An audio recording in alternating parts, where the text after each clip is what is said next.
Once again दोस्तों, आप सभी का स्वागत है आपके अपने YouTube चैनल रेशवा पैरामेडिकल पर। मैं अभिषेक शुक्ला आज आप लोगों के लिए लेकर आया हूं जीके के मोस्ट इंपॉर्टेंट क्वेश्चन। तो कैसे हो मेरे प्यारे दोस्तों? मैं उम्मीद करता हूं कि आप सभी लोग अच्छे होंगे और आपकी जो तैयारी है वो भी अच्छी तरीके से चल पा रही होगी। चल पा रही है ना सभी बच्चे? एक बार कमेंट बॉक्स में बता देंगे कि yes sir ji, I am ready this class. मैं इस क्लास के लिए तैयार हूं। तो सभी बच्चे तैयार हो ना? बिल्कुल डियर। देखो, जो बच्चे मेहनत करते हैं जीवन में वो कभी असफल नहीं होते हैं, इसीलिए निरंतर जीवन में मेहनत करते जाइए। क्या करते जाइए मेरे दोस्तों? मेहनत करते जाइए सर। अगर आप मेहनत करोगे तो आपकी कभी भी हार नहीं होगी। वो एक लाइन आपने पढ़ी होगी, कोशिश करने वालों की कभी हार नहीं होती। कोशिश करने वालों की कभी हार नहीं होती। नन्ही चिड़िया जब दाना लेकर चढ़ती है, चढ़ती दीवार पर वो क्या होती है? कई बार गिरती है, लेकिन गिरकर चढ़कर गिरना, गिरकर चढ़ना, ले उसके मन में क्या होता है? जुनून जागृत होता है बच्चा। तो अगर आपके अंदर जुनून रहता है, वो जज्बा रहता है, तो आप किसी भी चीज को बहुत ही आसानी से प्राप्त कर सकते हो और उस चीज में आप कामयाबी का झंडा लहरा सकते हो। अगर आपको कामयाबी का झंडा लहराना है तो आपको पढ़ना तो पड़ेगा, क्योंकि आपके पास कोई दूसरा सेकेंड ऑप्शन नहीं है। मिडिल क्लास फैमिली हो या फिर आपको बच्चा अपना नाम बनाना है, क्या बनाना है? अपना नाम बनाना है, तो आपको मेरे दोस्तों पढ़ना तो पड़ेगा ही। तो हम लोग चलिए क्वेश्चन पे आते हैं। फर्स्ट क्वेश्चन आपकी स्क्रीन पे है, भारत में जनसंख्या वृद्धि के इतिहास में कौन सा महाविभाजन का वर्ष कहलाता है? प्रश्न है, प्रश्न क्या कह रहा है कि भारत में जनसंख्या वृद्धि के इतिहास में कौन सा वर्ष महाविभाजन का वर्ष कहलाता है? ऑप्शन नंबर 1 है 1951, बी नंबर पे है 1991, सी नंबर पे 2001 ईस्वी, डी नंबर पे है 1921 ईस्वी। तो आप सभी लोग कमेंट बॉक्स में बताइए किसका राइट आंसर क्या हो जाएगा? ए हो जाएगा दोस्तों, बी होगा, सी होगा, या फिर डी हो जाएगा? सभी लोग फास्ट कमेंट करेंगे, क्या इसका राइट आंसर हो जाएगा? बिल्कुल, कुछ बच्चे कह रहे हैं सर ए होगा, कुछ बी बता रहे हैं, कुछ सी बता रहे हैं। तो आप सभी लोग कमेंट बॉक्स में बता दीजिए एक बार कि इसका राइट आंसर क्या हो जाएगा मेरे प्यारे प्यारे स्टूडेंट्स। इसका राइट आंसर की अगर बात की जाए तो सर डी होगा, 1921 ईस्वी हो जाएगा। क्या हो जाएगा बच्चा? 1921 हो जाएगा। तो भारत में जनसंख्या वृद्धि के इतिहास में कौन सा वर्ष महाविभाजन का वर्ष कहलाता है? तो 1921 जो ईस्वी है वो महाविभाजन, महाविभाजन का वर्ष कहलाता है, का वर्ष कहलाता है, कहलाता है। आप लोग इस चीज को याद रखना, महाविभाजन का वर्ष सन 1921 है। चलिए नेक्स्ट क्वेश्चन आपकी स्क्रीन पे धमाकेदार तरीके से बच्चा एंट्री कर चुका है। प्रश्न है, क्या कह रहा है क्वेश्चन की, निम्नलिखित में से कौन सा एक सजकोशीय नीति का उपकरण नहीं है? प्रश्न है कि निम्नलिखित में से कौन सा एक राजकोषीय नीति का उपकरण नहीं है? सॉरी, राजकोषीय है, राजकोषीय नीति का उपकरण नहीं है। Fiscal policy. ऑप्शन नंबर 1 है करारोपण, वी नंबर की बात की जाए तो सार्वजनिक व्यय, सी नंबर पे है ब्याज दर, डी नंबर पे है सार्वजनिक ऋण। डी नंबर पे क्या है? सार्वजनिक ऋण। तो सभी बच्चे इसका राइट आंसर बताएं कमेंट बॉक्स में, क्या होगा? ए सही होगा दोस्तों, बी सही होगा, सी सही होगा, या फिर मेरे प्यारे प्यारे स्टूडेंट्स डी सही होगा? तो अगर हम इसके सही जवाब की बात कर लेते हैं तो बच्चा सी बिल्कुल सही जवाब हो जाएगा। ब्याज दर हो जाएगा सर, इंटरेस्ट रेट हो जाएगा। क्या हो जाएगा? सी बिल्कुल सर जवाब हो जाएगा, ब्याज दर। तो कौन सा एक राजकोषीय नीति का उपकरण नहीं है? आप लोगों को याद रखना है, ब्याज दर नहीं है। चलिए नेक्स्ट क्वेश्चन है, जैसे जैसे अर्थव्यवस्था विकसित होती है राष्ट्रीय आय में तृतीय क्षेत्र का अंश। नेक्स्ट क्वेश्चन कह रहा है कि जैसे जैसे अर्थव्यवस्था विकसित होती है राष्ट्रीय आय में तृतीय क्षेत्र का अंश। ऑप्शन नंबर ए है पहले घटता है तत्पश्चात बढ़ता है, बी नंबर पे है पहले बढ़ता है तत्पश्चात घटता है, सी नंबर पे बढ़ता जाता है और डी नंबर पे है स्थिर रहता है। तो सभी लोग क्वेश्चन नंबर 3 का राइट आंसर बताएंगे। क्या जवाब होगा? ए सही होगा, बी सही होगा मेरे दोस्तों, सी सही हो जाएगा या डी सही हो जाएगा? सभी बच्चे फर्स्ट आंसर बताएंगे कि इसका राइट आंसर क्या हो जाएगा। तो बिल्कुल दोस्तों, अगर हम इसके सही जवाब की बात कर लेते हैं तो इसका राइट आंसर भी सी हो जाएगा सर, बढ़ता जाएगा। तो जैसे जैसे अर्थव्यवस्था विकसित होती है राष्ट्रीय आय में तृतीय क्षेत्र का अंश भी बढ़ता जाता है। क्या करता जाता है? बढ़ता जाता है। आप लोगों को याद रखना है। क्या याद रखना है सर? कि राष्ट्रीय आय में तृतीयक क्षेत्र का अंश, तृतीयक क्षेत्र का अंश क्या होता है बच्चा? बढ़ता जाता है। क्या जाता है? बढ़ता जाता है। ठीक है ना? तो राष्ट्रीय आय में तृतीय क्षेत्र का अंश बढ़ता जाता है। कंडीशन क्या रहेगी? जब अर्थव्यवस्था विकसित होगी। क्या विकसित होगी दोस्तों? जब अर्थव्यवस्था विकसित होगी मेरे प्यारे स्टूडेंट्स। चलिए नेक्स्ट क्वेश्चन आपकी स्क्रीन पे है, क्वेश्चन नंबर 4। कह रहा है कि आर्थिक नियोजन विषय है। प्रश्न है आर्थिक नियोजन विषय है। सभी लोग कमेंट बॉक्स में इसका राइट आंसर बताएंगे। ए नंबर पे संघ सूची यूनियन लिस्ट में, राज्य सूची स्टेट लिस्ट में, सी नंबर समवर्ती सूची, डी नंबर पे किसी विशेष सूची में उल्लेखित नहीं है। तो आप लोग कमेंट बॉक्स में बताइए ए सही होगा, बी सही होगा, सी सही होगा या डी सही होगा। तो आप लोग राइट आंसर बताइए। आर्थिक नियोजन विषय है संघ सूची में, राज्य सूची में, समवर्ती सूची में, किसी विशेष सूची में उल्लेखित नहीं है। हाँ बिल्कुल बिल्कुल। तो सभी बच्चे इसका राइट आंसर की अगर बात कर ली जाए सर, इसका भी क्या हो जाएगा? सी ही बिल्कुल सही जवाब होगा, समवर्ती सूची। तो आपको याद रखना है कि आर्थिक नियोजन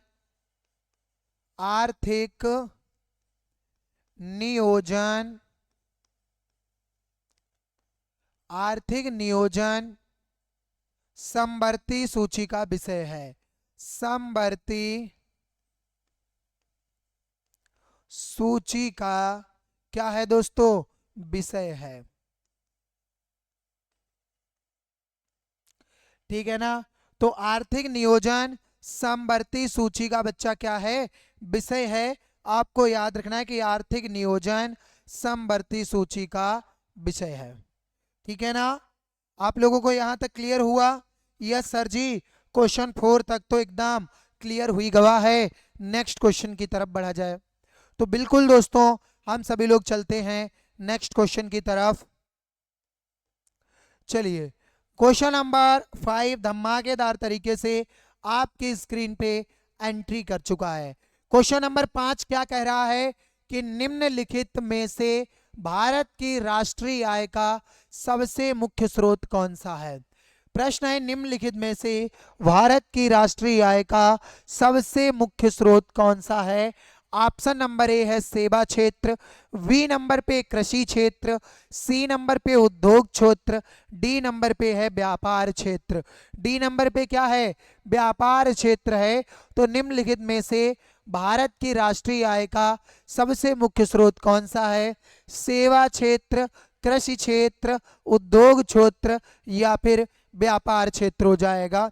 तो आप सभी लोग क्वेश्चन नंबर 5 का राइट आंसर बताइए। क्या हो जाएगा क्वेश्चन 5 का? ए सही होगा, बी सही होगा, सी होगा या डी सही होगा? तो मेरे दोस्तों, अगर इसके राइट आंसर की बात की जाए तो सर ये बिल्कुल सही जवाब हो जाएगा, सेवा क्षेत्र हो जाएगा। क्या हो जाएगा? सेवा क्षेत्र हो जाएगा सर, ये बिल्कुल सही जवाब है। कौन भारत की राष्ट्रीय आय का सबसे मुख्य स्रोत है? तो सेवा क्षेत्र भारतीय की राष्ट्रीय आय का सबसे मुख्य स्रोत है। चलिए नेक्स्ट क्वेश्चन है, इनमें से कौन नेता नरमपंथी था? प्रश्न कह रहा है, क्वेश्चन नंबर 6 कह रहा है कि इनमें से कौन नेता नरमपंथी था? आप लोगों ने पढ़ा होगा जो कांग्रेस पार्टी थी, कौन सी पार्टी बच्चा? कांग्रेस पार्टी। इसमें दो तरीके के नेता थे, एक हमारा था नरम दल के नेता। कौन से दल के नेता? नरम दल के नेता। और एक था हमारा गरम दल के नेता। कौन से दल के नेता बच्चा? सर गरम दल के नेता थे ना। किस दल के नेता मेरे दोस्तों? गरम दल के नेता।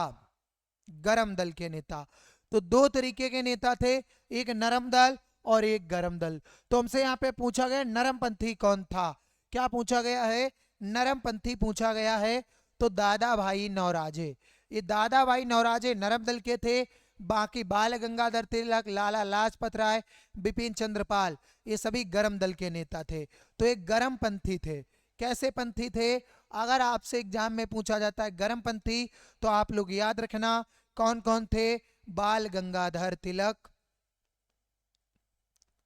बाल गंगाधर तिलक। बी नंबर तो नरमपंथी हुआ लाला लाजपत राय, लाला लाजपत राय, लाजपत राय। बिपिन चंद्रपाल, बिपिन चंद्रपाल, हाँ बिपिन चंद्र पाल हो जाएगा। आप जानते हो लाला लाजपत राय थे, इन्हें लाठियों से पीटा गया था। लाठियों से किसने पीटा था? लाठियों से अंग्रेज सरकार ने इन्हें पीटा था। तो आप याद रख सकते हो हमारे देश में हमेशा से गद्दार रहे हैं, तब भी लोग इन्हें लाठियों से पीटते हुए पर भी तमाशा देख रहे थे और हमारे देश का एक भी लाठियों से पीटा जा रहा था। चलिए क्वेश्चन नंबर 7 आपकी स्क्रीन पे रख रहे हैं। 7 क्वेश्चन कह रहा है कि होम रूल लीग की स्थापना किसने की? प्रश्न है कि होम रूल लीग की स्थापना किसने की? ऑप्शन नंबर ए है श्रीमती एनी बेसेंट ने, बी नंबर पे मोहम्मद अली जिन्ना ने, सी नंबर पे महात्मा गांधी ने, डी नंबर पे है गोपाल कृष्ण गोखले ने। तो होम रूल लीग की स्थापना किसने की थी? ऑप्शन ए है Shrimati Annie Besant, B number पे क्या है? मोहम्मद अली जिन्ना, सी नंबर पे महात्मा गांधी, डी नंबर पे है गोपाल कृष्ण गोखले। तो सभी लोग इसका राइट आंसर बता दीजिए। ए सही होगा, वी सही होगा, सी सही होगा या डी सही होगा? तो बिल्कुल दोस्तों अगर हम लोग इसके सही जवाब की बात करें तो ये बिल्कुल सही जवाब हो जाएगा, श्रीमती एनी बेसेंट हो जाएगा। क्या सर हो जाएगा? श्रीमती एनी बेसेंट हो जाएगा। सर ये ए को लॉक किया जाए। क्या किया जाए सर? ए को लॉक कर दिया जाए। ये बिल्कुल सही जवाब हो जाएगा। आप लोगों को याद रखना है, मन में दिमाग में ठूस ठूस के भर लेना है। होम रूल लीग की स्थापना, होम रूल लीग की स्थापना, स्थापना किसने की थी? श्रीमती एनी बेसेंट ने की थी। श्रीमती एनी बेसेंट ने की। किसने की? श्रीमती एनी बेसेंट ने की। ठीक है ना? तो होम रूल लीग की स्थापना किसने की थी बच्चा? श्रीमती एनी बेसेंट ने की थी। आपको याद रखना है कि सर 7 का ए बिल्कुल सही जवाब हो जाएगा। महात्मा गांधी की अगर बात की जाए, नमक कानून तोड़ो आंदोलन चलाया था। नमक कानून तोड़ो आंदोलन, नमक कानून तोड़ो आंदोलन, सविनय अभिज्ञा आंदोलन, है ना? सविनय अभिज्ञा आंदोलन चलाया था। चलिए नेक्स्ट क्वेश्चन की तरफ बढ़ते हैं। क्वेश्चन नंबर 8 आपकी स्क्रीन पे। जी हाँ दोस्तों, क्वेश्चन नंबर 8 आपकी स्क्रीन पे है। कह रहा है कि इंडियन नेशनल यूनियन की स्थापना कब हुई? प्रश्न कह रहा है कि इंडियन नेशनल यूनियन की स्थापना कब हुई? ऑप्शन नंबर ए है 1882 में, बी नंबर पे 1884 ईस्वी में, सी नंबर पे 1886 ईस्वी में और डी नंबर पे है 1888 ईस्वी में। तो आप लोग बताइए इंडियन नेशनल यूनियन की स्थापना कब हुई थी? ए ऑप्शन बा सही होगा, बी ऑप्शन बा सही होगा, सी सही होगा या डी सही होगा? तो इंडियन नेशनल यूनियन की स्थापना कब हुई? 1882, 1884, 1886, 1888।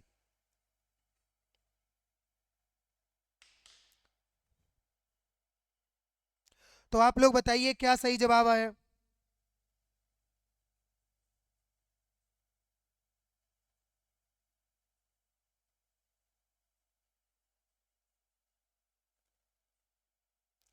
बिल्कुल डियर। तो क्वेश्चन नंबर 8 का अगर हम सही जवाब की बात करें तो बी बिल्कुल सर सही जवाब हो जाएगा, 1884 हो जाएगा। क्या हो जाएगा? 1884 बी हो जाएगा सर, बी बिल्कुल सही जवाब हो जाएगा। क्या सही जवाब हो जाएगा बच्चा? बी बिल्कुल सही जवाब हो जाएगा। और एक क्वेश्चन कभी कभी पूछता है कि Rowlatt Act, Rowlatt Act, Rowlatt Act कब चला? इस सन 1919 में। रोलेट एक्ट 1919 में। जलियांवाला बाग भी हत्याकांड 1919 में। जलियांवाला बाग हत्याकांड अगर पूछा जाएगा, बाग हत्याकांड अगर आपसे पूछा जाता है तो कब 1919 ईस्वी में चला? ठीक है ना? तो जलियांवाला बाग हत्याकांड कब चला बच्चा? 1919 ईस्वी में चला था, है ना? और आपको याद रखना है जलियांवाला बाग हत्याकांड, जलियांवाला बाग है कहाँ? अमृतसर में है। कहाँ है? अमृतसर। अमृतसर किस राज्य में पड़ता है? पंजाब राज्य में पड़ता है। कहाँ पड़ता है? पंजाब राज्य में मेरे दोस्तों पड़ता है।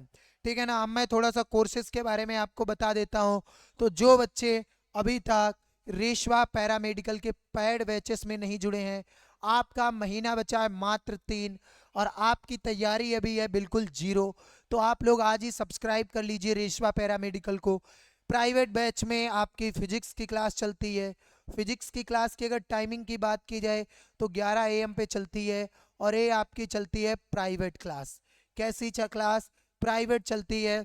सबसे पहले आपको हिंदी या जीके की क्लास देखने को मिलती है सुबह होते ही 6 AM पर, जो कि फ्री में मिलती है आपको। कैसी मिलती है? फ्री में मिलती है। उसके बाद में आती है बच्चा केमिस्ट्री की क्लास। काहे की क्लास सर जी? केमिस्ट्री की क्लास। ये आपकी चलती है 1 PM पर। ये आपकी रहती है मेरे दोस्तों प्राइवेट रहती है। कैसी रहती है सर? प्राइवेट रहती है। ठीक है ना? उसके बाद में अगर हम बात करें मैथ की क्लास की, तो मैथ की क्लास भी आपकी 7 PM पर चलती है और ये भी आपकी प्राइवेट रहती है। कैसी रहती है? प्राइवेट रहती है, जो कि ऐप में चलती हैं। और उसके बाद में आती है बायोलॉजी, बायोलॉजी या इंग्लिश की क्लास। आपको 8:30 बजे इवनिंग में देखने को मिलता है, 8:30 बजे इवनिंग में। और ये मैं आपको यूट्यूब पर फ्री में प्रोवाइड करा देता हूँ। आप सभी चाहते हो कि ये सभी क्लासेस आपको मिलें, तो आप लोगों को क्या करना है? मात्र 299 में बैच को परचेस करना है। नंबर देता हूँ 914061 1189। इस नंबर पे आपको क्या करना है बच्चा? कॉल व्हाट्सअप कर लेना है। क्या कर लेना है? कॉल व्हाट्सअप करके आपको बैच में जुड़ जाना है। अगर आप सभी लोग जुड़ जाते हो तो आप लोगों की जो तैयारी है उसमें लगेंगे 4 चांद। जी हाँ दोस्तों, रेशवा पैरामेडिकल आपकी तैयारी में लगाने वाला है 4 चांद। क्या लगाने वाला है दोस्तों?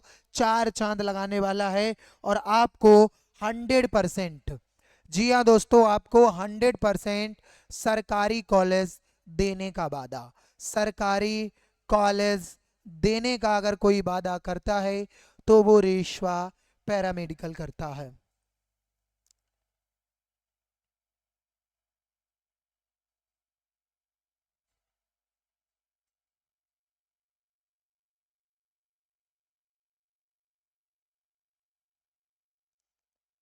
चलिए क्वेश्चन नंबर 9 आपकी स्क्रीन पे है कि पूर्ण स्वराज्य की घोषणा के बाद प्रथम स्वतंत्रता दिवस कब मनाया गया? प्रश्न है कि पूर्ण स्वराज्य की घोषणा के बाद प्रथम स्वतंत्रता दिवस कब मनाया गया? ए नंबर पे है बच्चा 26 जनवरी 1926 में, बी नंबर पे है 26 जनवरी 1929 में, सी नंबर पे 26 जनवरी 1930 में, डी नंबर पे है 26 जनवरी 1935 ईस्वी में। तो आप सभी लोग बताइए क्या इसका सही जवाब हो जाएगा? पूर्ण स्वराज्य की घोषणा के बाद प्रथम स्वतंत्रता दिवस कब मनाया गया? 26 जनवरी 1926 में, 26 जनवरी 1929 में, 26 जनवरी 1930 में, 26 जनवरी 1935 में। तो बिल्कुल दोस्तों अगर इसके सही जवाब की बात की जाए तो क्या हो जाएगा? हाँ, सी हो जाएगा ना सर? यस डियर, सी बिल्कुल सही जवाब हो जाएगा 26 जनवरी 1930 ईस्वी को। आप सभी जानते हैं 26 जनवरी सन पूर्ण स्वराज की घोषणा के बाद प्रथम स्वतंत्रता दिवस कब मनाया गया? 26 जनवरी 1930 को। सन गलत है शायद, 26 जनवरी सन 1950 होना चाहिए यहाँ पे, है ना? 26 जनवरी 1950। चलिए नेक्स्ट क्वेश्चन है, क्वेश्चन नंबर 10। भारत में प्रथम अंतरिक्ष सरकार की स्थापना कब की गई? प्रश्न कह रहा है कि भारत में प्रथम अंतरिक्ष सरकार की स्थापना कब की गई? ऑप्शन नंबर ए है 9 अगस्त 1945, बी नंबर पे 2 सितंबर 1946, सी नंबर पे 13 अक्टूबर 1946, डी नंबर पे 29 फरवरी 1947। तो आप सभी लोग राइट आंसर बता दीजिए क्या हो जाएगा? भारत में प्रथम अंतरिक्ष सरकार की स्थापना कब की गई? 9 अगस्त 1945, 2 सितंबर 1946, 13 अक्टूबर 1946, 29 फरवरी 1947। तो आप सभी लोग राइट आंसर बताइए क्या हो जाएगा? इसका राइट आंसर बी हो जाएगा ना सर? 2 सितंबर 1946 हो जाएगा। क्या सही जवाब हो जाएगा? 2 सितंबर 1946 हो जाएगा। ठीक है ना? तो भारत में प्रथम अंतरिम सरकार की स्थापना कब की गई? 1946 में। नेक्स्ट क्वेश्चन है, भारतीयों ने साइमन कमीशन का विरोध क्यों किया? प्रश्न है कि भारतीयों ने साइमन कमीशन का विरोध कब किया? ऑप्शन नंबर 1 है लाला लाजपत राय के मृत्यु पर रोष के कारण, बी नंबर पे है कमीशन का भारत आगमन अनुचित समय पर होने के कारण, सी नंबर पे क्या है? सी नंबर पे दिया है मैं दोस्तों कमीशन के किसी भी सदस्य का भारतीय ना होने के कारण, डी नंबर पे है कमीशन के प्रस्तावों पर असहमति के कारण। तो सभी बच्चे क्वेश्चन नंबर 11 का सही जवाब बताएंगे। तो सी बिल्कुल सही जवाब है, कमीशन के किसी भी सदस्य का भारतीय ना होने के कारण।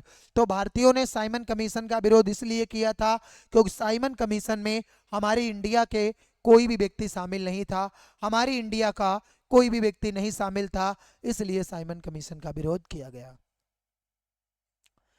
चलिए नेक्स्ट क्वेश्चन है, महात्मा गांधी ने 1932 में आमरण अनशन क्यों रखा?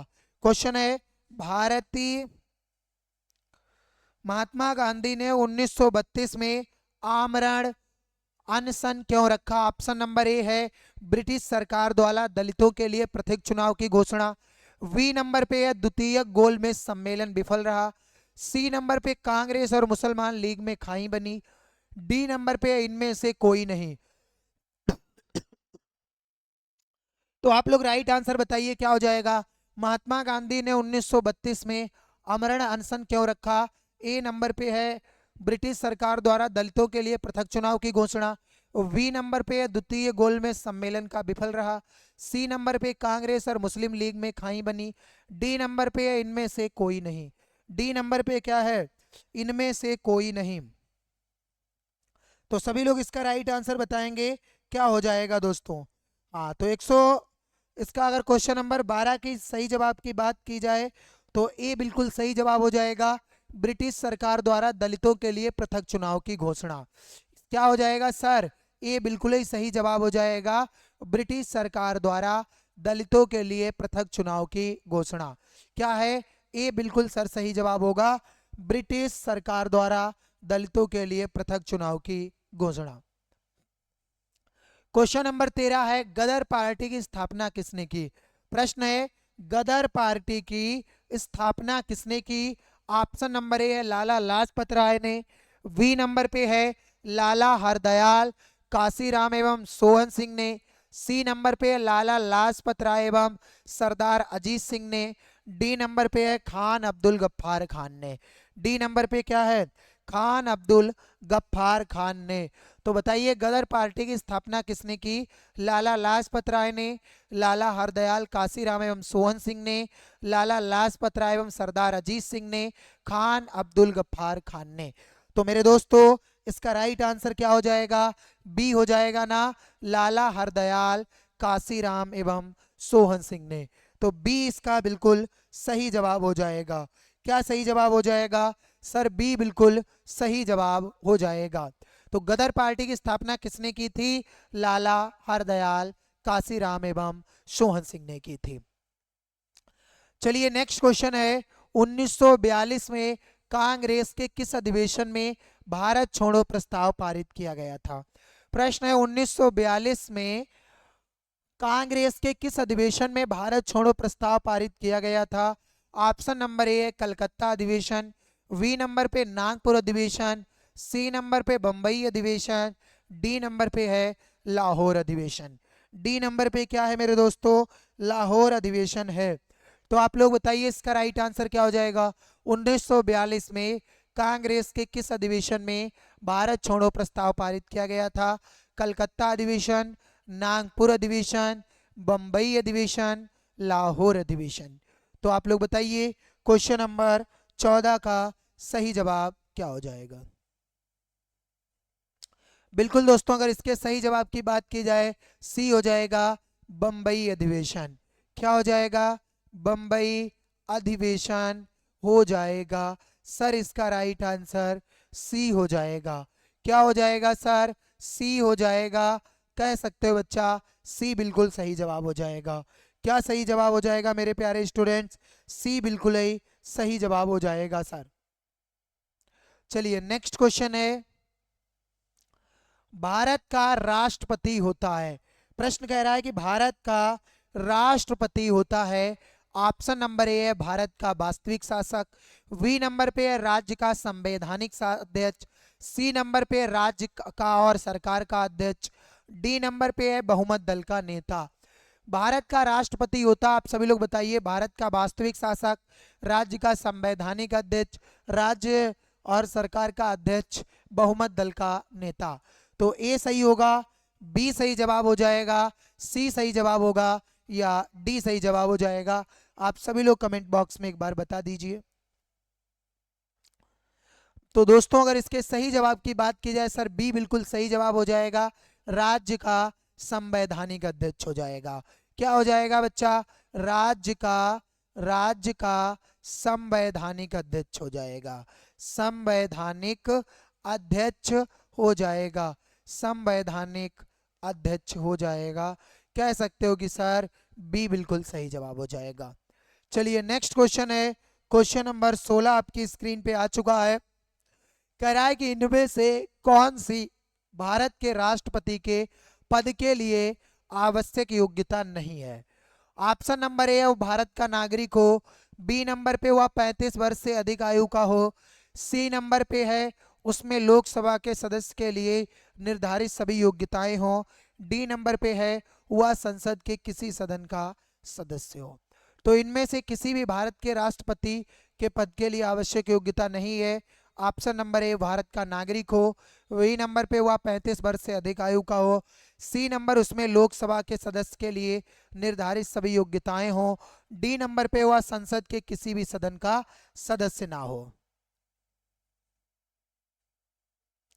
तो बिल्कुल दोस्तों अगर हम लोग इसके सही जवाब की बात करें सर डी सही जवाब हो जाएगा, वह संसद के किसी सदन का सदस्य ना हो। सर डी ऑप्शन बिल्कुल सही होगा।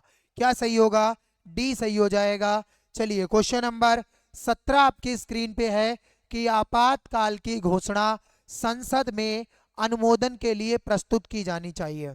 प्रश्न है कि आपातकाल की घोषणा संसद में अनुमोदन के लिए प्रस्तुत की जानी चाहिए। ऑप्शन नंबर ए 1 महीने के अंदर, बी नंबर पे 2 महीने के अंदर, सी नंबर 6 महीने के अंदर, डी नंबर पे 1 वर्ष के अंदर। तो आप लोग बताइए क्या राइट आंसर हो जाएगा? ए सही जवाब होगा, बी सही जवाब हो जाएगा, सी हो जाएगा, या फिर डी सही जवाब हो जाएगा। फर्स्ट आंसर आप सभी लोग करिए, क्या राइट आंसर हो जाएगा?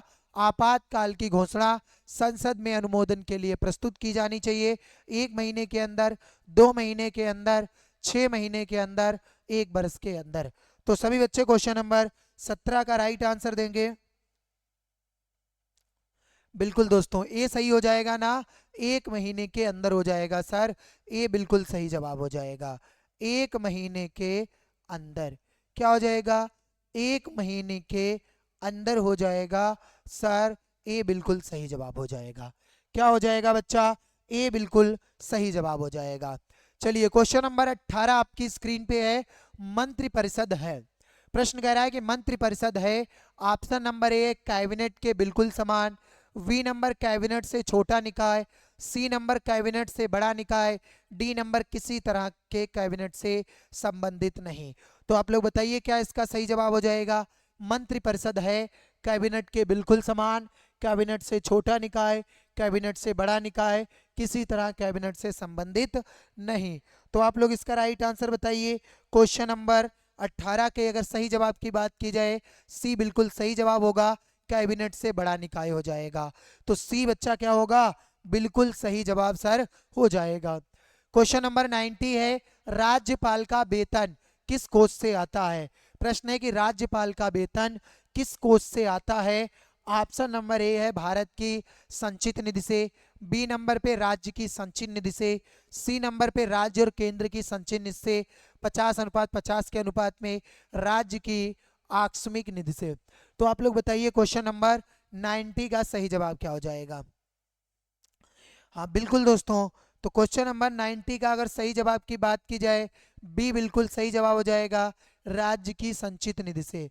राज्य की संचित निधि से, राज्य की संचित निधि से, निधि से।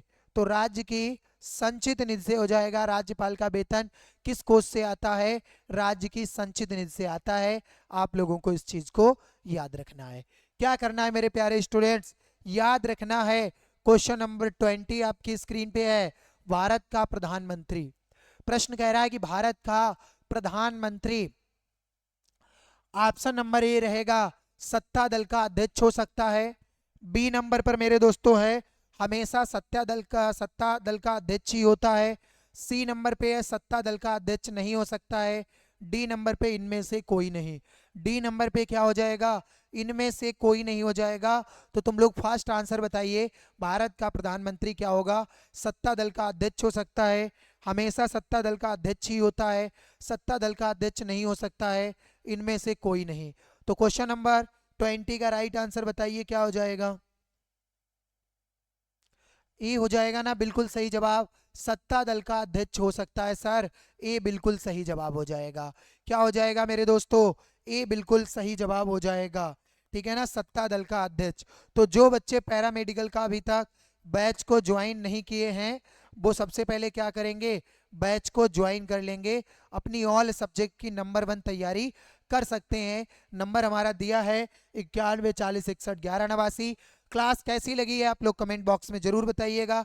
अगर आपको अच्छी लगी हो तो वीडियो को लाइक, क्लास को लाइक कर दीजिएगा, अपने दोस्तों के पास शेयर कर दीजिएगा, और ज़्यादा से ज़्यादा शेयर करते रहिए। कमेंट बॉक्स में जरूर बताइएगा क्लास आपको कैसी लगी। मैं मिलता हूं दोस्तों आपसे नेक्स्ट क्लासेस में, तब तक के लिए धन्यवाद। Thanks for watch.